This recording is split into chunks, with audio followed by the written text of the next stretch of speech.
हाय, मी Saurabh Shinde from S R classes. आज आपण टी वाय बी कॉमचं फायनान्शियल अकाउंटिंग या सब्जेक्टचा फर्स्ट जो टॉपिक आहे तुम्हाला ॲमलगमेशन याचे रिव्हिजन घेतो आहे बघा. ह्यामध्ये जे काय मी तुम्हाला पॉईंट्स सांगेन लक्षात घ्या, हे खूप आणि खूप महत्त्वाचे आहेत लक्षात घ्या. कारण की जे काही MCQ तुम्हाला आता एक्झामला पडणार आहेत ते ह्या बेसवरती सगळे पडतील. त्यामुळे जे काही पॉईंट मी सांगेन हायलाईट करेन ते प्लीज तुम्ही समजून घ्या. ठीक आहे, चला बघूया आपण. पहिली गोष्ट ॲमलगमेशन. ठीक आहे, तुम्ही बघू शकता बघा ॲमलगमेशन. इथे बघा तुम्हाला टोटल 3 कन्सेप्ट त्यांनी दिले आहेत. एक म्हणजे ॲमलगमेशन, सेकंड आहे ॲब्झॉर्प्शन आणि थर्ड आहे एक्सटर्नल रिकन्स्ट्रक्शन. ह्या तिन्ही कन्सेप्ट वेगवेगळे आहेत बघा. थोडाफार काही फरक आहे तो आपण समजून घेऊ. फर्स्ट ॲमलगमेशन म्हणजे काय लक्षात घ्या. तर ॲमलगमेशन तुम्ही बघू शकता डिस्प्लेवरती दिसतंय बघा. In amalgamation a new company is form to take over the business of 2 or more old companies.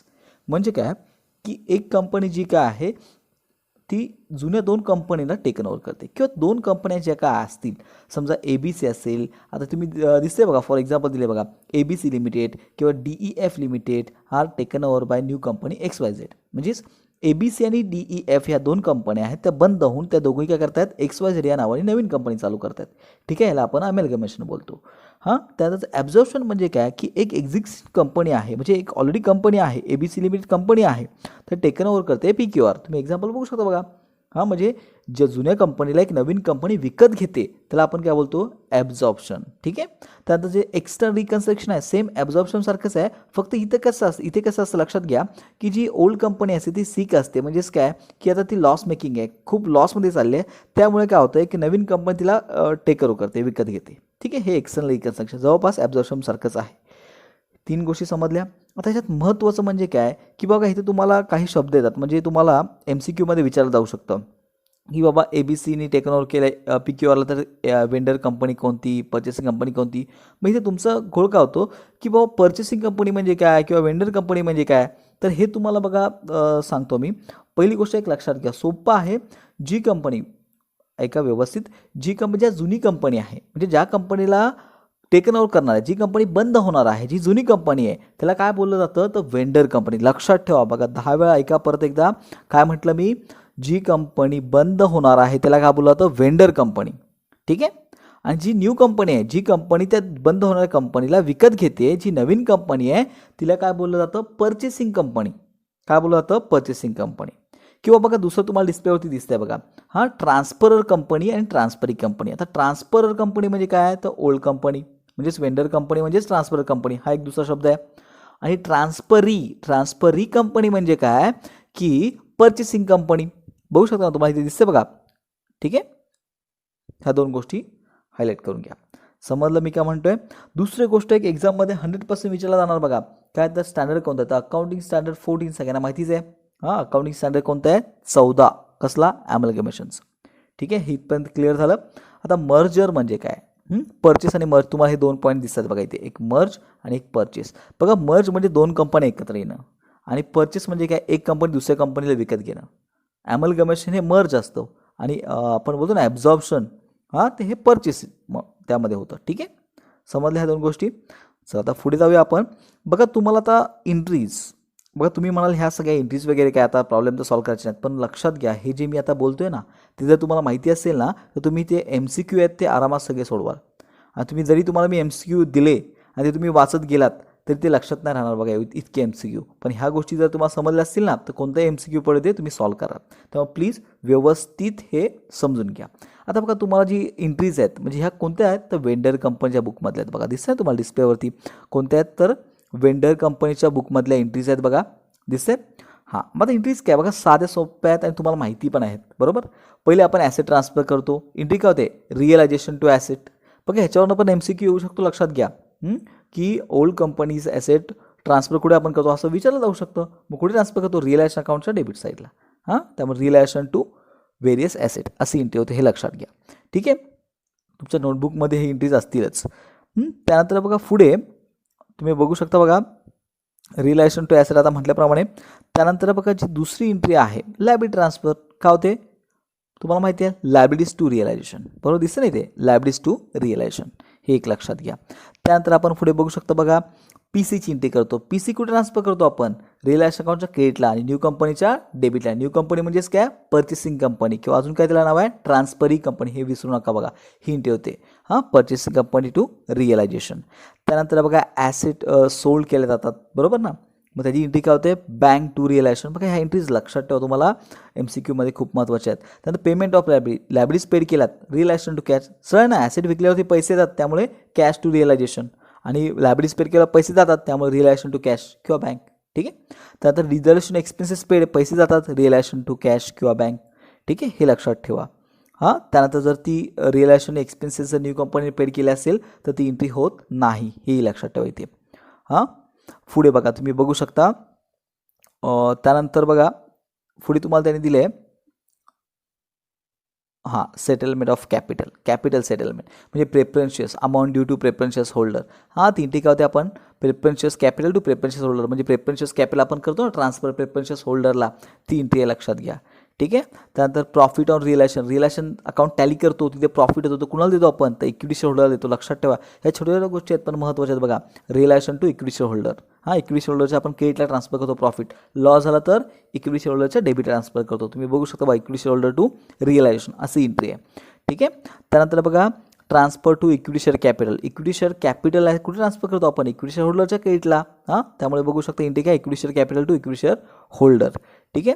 त्यानंतर पुढे तुम्ही बघते बघा, तुम्हाला दिसते ॲक्युम्युलेटेड लॉसेस म्हणजे बघा ॲसेट साईडला तुम्हाला दिले असतात ना PNL वगैरे, हे आपण कुठे ट्रान्सफर करतो, इक्विटी शेअर होल्डरलाच, बरोबर ना. हे जर व्यवस्थित आठवलं तर बघा तुम्हाला आठवेल नक्कीच, इक्विटी शेअर होल्डरच्या कुठे आपण ट्रान्सफर करतो, क्रेडिट साईडला. ठीक आहे, सॉरी ॲसेट साईडचे जे प्रॉफिट अँड लॉस आणि डिफर्ड ॲडव्हर्टाइजमेंट एक्सपेंडिचर वगैरे असतात ते आपण इक्विटी शेअर होल्डरच्या डेबिट ट्रान्सफर करतो. आणि जे लॅबी साईडला असतात ना PNL जनरल रिझर्व्ह वगैरे, हे आपण इक्विटी शेअर होल्डरच्या क्रेडिट ट्रान्सफर करतो. बघा हे सगळी पोस्टिंग टाईपमध्ये आहे बघा, सगळ्या एंट्रीज आठवत आहेत ना सगळ्यांना. ठीक आहे, नसेल तर बघा नोटबुकमध्ये तुम्हाला मी दिले आहेत, त्या व्यवस्थित सगळ्या तुम्हाला करून घ्यायच्या आहेत. ठीक आहे, किंवा नसतील जर तुम्हाला डिस्प्लेवरती दिसतं तर त्याचा स्क्रीनशॉट मारून घ्या आणि तर नोट डाऊन करून घ्या. ठीक आहे. त्यानंतर पुढे बघा रिसिव्ह परचेस कन्सिडरेशन दिलं बघा, म्हणजेच काय की पेमेंट मिळतं बघा, पैसे मिळतात तुम्हाला, ते कसे मिळतात तर तुम्हाला दिलेलं असतं प्रॉब्लेममध्ये, एक तर बँक किंवा प्रेफरन्शियस किंवा इक्विशियस किंवा पर्चेसिंग कंपनी. ठीक आहे, बघा ह्याच्यावरती पण विचारलं जाऊ शकतं की कोणत्या मेथडने मिळू शकतात म्हणून. ठीक आहे. त्यानंतर तुम्ही पुढे बघू शकता बघा सेटलमेंट ऑफ काय दिलं त्यांनी, सेटल प्रेफरन्शियस होल्डर अकाउंट म्हणजे प्रेफरन्शियस होल्डर अकाउंट सेम त्यांना पेड करतो ना आपण, पैसे किंवा प्रेफरन्शियस न्यू कंपनीचे दिले जातात. ठीक आहे, 3 एंट्री. आणि सेटलमेंट ऑफ इक्विशियस same equity holder to bank किंवा इक्विशियस, ह्या एंट्रीत लक्षात ठेवा. बघा एकदा फक्त तुम्हाला हे एकदा बघितलं ना की तुम्हाला टेन्शन नाही, बघा तुम्ही व्यवस्थित सगळं सॉल्व्ह करू शकता. ठीक आहे. पुढचा जो पार्ट आहे आपला तो स्टॅट्युटरी रिझर्व्ह. बघा याच्यावरती एक MCQ विचारलं जातं. बघा स्टॅट्युटरी रिझर्व्ह आपण काय करतो, तर जो ओल्ड पार्टनर्सना किंवा आपण ओल्ड पार्टनर्स नव्हे, ओल्ड कंपनी आपण बोलतो, म्हणजे जी ट्रान्सफरर कंपनी आहे किंवा वेंडर कंपनी आहे तिला आपण हे ट्रान्सफर करत नाही. लक्षात द्या, तिथे इक्विटी शेअरला आपण स्टॅट्युटरी रिझर्व्ह ट्रान्सफर करत नाही, हे लक्षात ठेवा. ठीक आहे, आपण हे न्यू कंपनीमध्ये ट्रान्सफर करतो, न्यू कंपनीमध्ये घेतो हे आपण. ठीक आहे, हे एक लक्षात घ्या. त्यानंतर पुढचा पॉईंट आहे तो म्हणजे बघा इथे एंट्रीज ज्या आहेत, आता आपण बदलत त्या ओल्ड कंपनीच्या बदलत, हे पर्चेसिंग कंपनी न्यू कंपनीची एंट्रीज बघूया. ठीक आहे, याच्यामध्ये जास्त नाही एंट्री बघा, तुम्ही बघू शकता. फर्स्ट एंट्री तुमची आहे ती म्हणजे acquisition of business of vendor company. Entry काय होते, business purchase to liquidator of vendor company. ठीक आहे, business purchase to vendor company, old company थोडक्यात. ठीक आहे, ही एक एंट्री लक्षात ठेवा. तर दुसरी एंट्री आहे ती म्हणजे सगळे ॲसेट लायबिलिटीज टेकन ओव्हर केल्या जातात, बरोबर ना. मग various asset, goodwill to liabilities, मग डिबेंचर, बिझनेस PC वगैरे आपण कॅपिटल रिझर्व्ह वगैरे खाली लिहितो. आता हे कसं येतं तुम्हाला माहिती आहे ना, गुडविल जर तुमच्या जे काही ॲसेट्स आहेत बघा ह्या कमी असतील PC आणि लायबिलिटीजपेक्षा तर गुडविल येतं बघा डिफरन्स, आणि जर तुमचे ॲसेट जास्त असतील लायबिलिटीजपेक्षा तर जो डिफरन्स होतो आपण कॅपिटल रिझर्व्ह लिहितो. ह्या गोष्टी जरा लक्षात घ्या. ठीक आहे, समस्या ही एंट्रीज. त्यानंतर जो पुढचा पॉईंट आपल्याला बघायचा लक्षात घ्या तो म्हणजे बघा हे माशी म्हटलंच मी statutory reserve amalgamation adjustment to statutory reserve आपण ट्रान्सफर करतो न्यू कंपनीमध्ये, ते म्हटलं ते त्यानुसार आहे. पुन्हा पुढचं डिस्चार्ज ऑफ PC लक्षात घ्या. ह्याची एंट्री काय होते, तर लिक्विडेटर ऑफ वेंडर.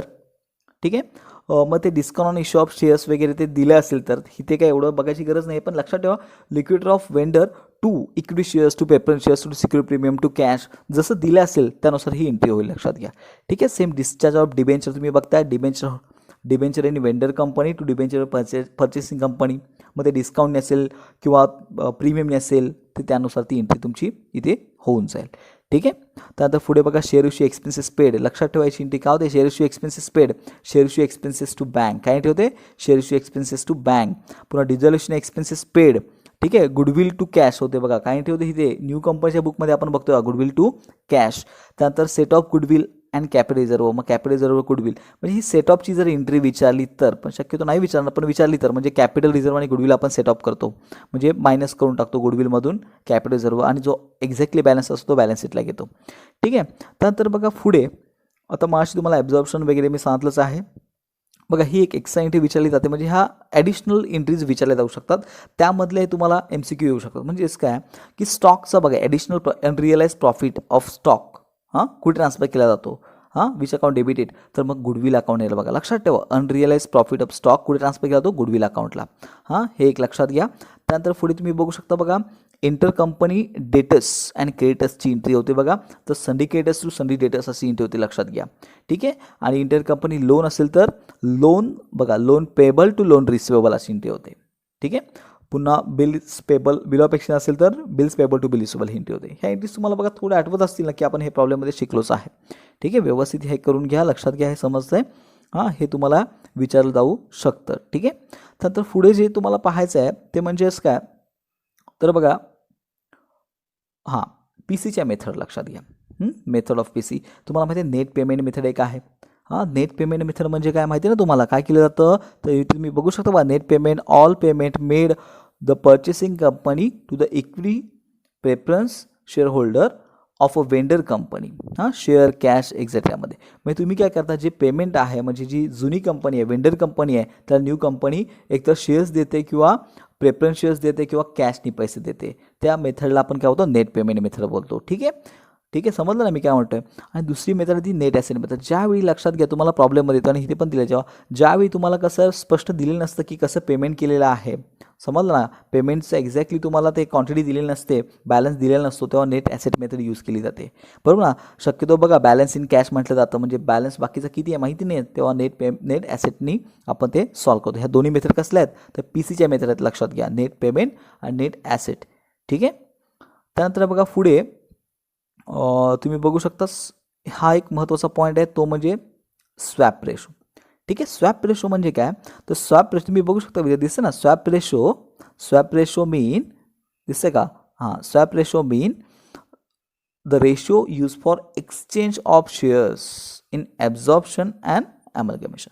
म्हणजे शेअर एक्सचेंज करण्यासाठी हा रेशो यूज केला जातो. बघा हे एक तुम्हाला विचारलं जाऊ शकतं याच्यावरती, की स्वॅप रेशो काय आहे, तर exchange of share in absorption of amalgamation. म्हणजे बघा ना, शेअर्स आपण एक्सचेंज करतो. तुम्ही ते एक्झाम्पल बघू शकता, इथे दिसते तुम्हाला की हे बघा इथे swap ratio of share holder S limited is 1:2.